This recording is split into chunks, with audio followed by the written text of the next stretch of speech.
everybody, Ashley Esqueda with Techno Buffalo giving you the TLDR, the too long didn't read, or I guess the TLDW, the too long didn't watch on the WWDC keynote today.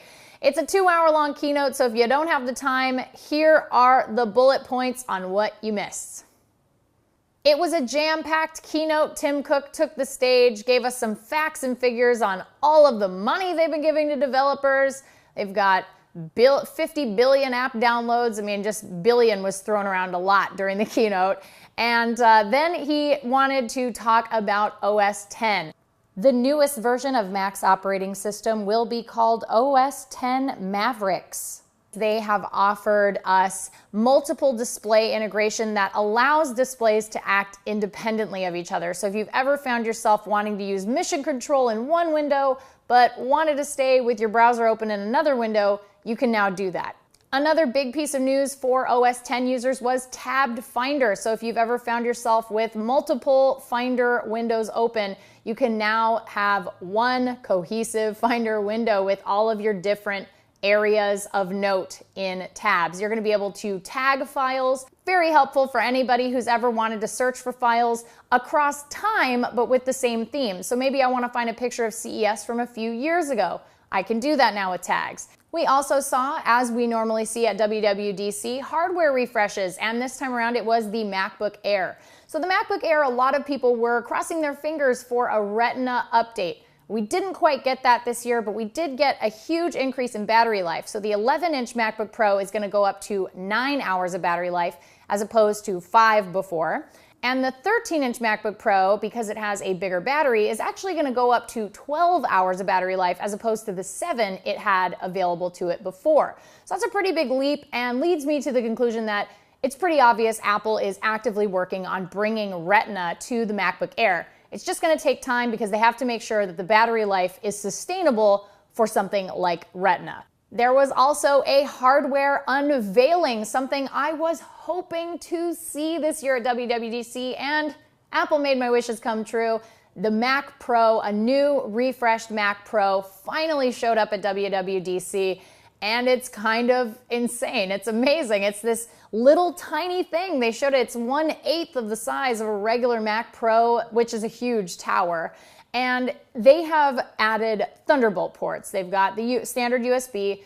They are rocking 2 video cards by default in there by AMD. It is going to be incredible. They showed off a little bit of the specs. It was a sneak peek, so they didn't give us the full details. I would have bought one today if I had the ability to, but unfortunately, we're gonna have to wait till fall to check out the super powerful and super tiny Mac Pro. And of course, the big news, the most anticipated part of WWDC this year for many of you, iOS 7 was unveiled.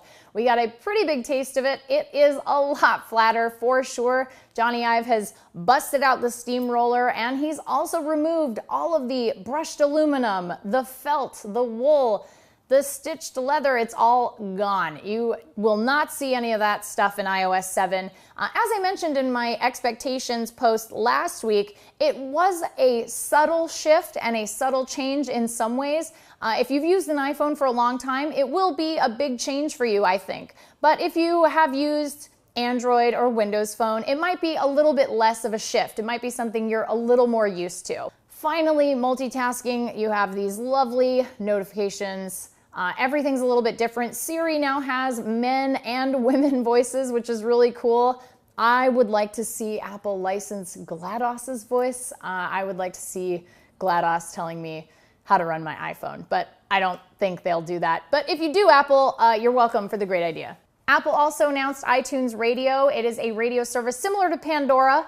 They also have the same similar sort of fee structure, but it's a little bit different. So if you have iTunes, but you don't have iTunes Match, that's $25 a year, you will get an ad-supported version of iTunes Radio. If you subscribe to iTunes Match, which is $25 a year, you get an ad-free version of iTunes Radio. So it's sort of a value add to iTunes Match. The real question is the functionality and the service similar to Pandora, and can Genius provide an equivalent algorithm to Pandora's Music Genome Project? Those are the 2 big questions about iTunes Radio. I'll be really curious to try it out. I'm sure we're going to be giving it a test run as soon as we have access to it, so stay tuned for that. But at the end of the day, it'll be really interesting to see how many users leave Pandora and come to iTunes Radio because they're already using iTunes Match. That's it for the WWDC TLDW, I guess. Too long didn't watch. We will see you guys for recaps all over E3's show floor, but for now, I gotta start saving up for my Mac Pro.